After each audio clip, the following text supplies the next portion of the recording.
Саламатсыздарбы, урматтуу телекөрүүчүлөр. Bir сутка ичинде жалпысынан 23 бейтап ооруканадан айыгып чыгарылды. Бишкек шаарынан 12 бейтап, Ош шаарынан 10 бейтап, Жалал Абад областынан 1 бейтап. Кайталып алынган анализдердин жыйынтыктары терс.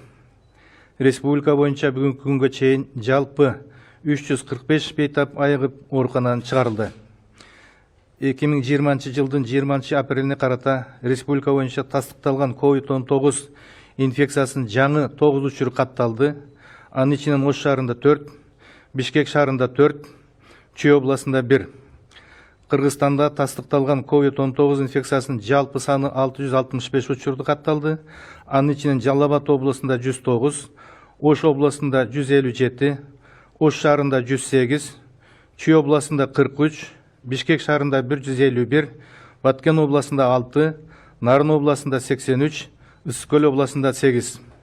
Bir сутка ичинде коронавирус жуктуруп алган медициналык кызматкерлердин саны 3-тү түздү.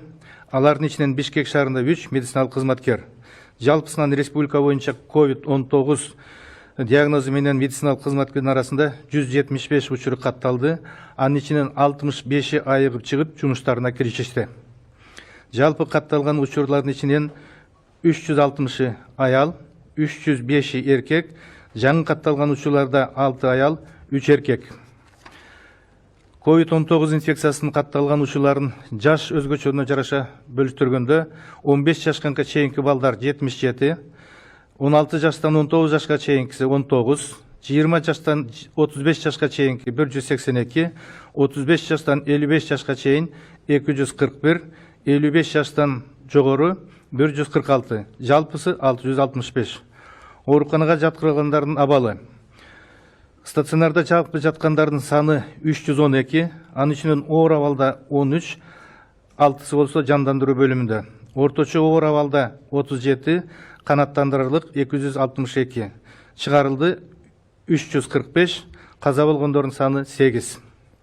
Изилдөөгө келип түшкөн үлгүлөрдүн саны 44689, жүргүзүлгөн изилдөөлөрдүн саны 43159.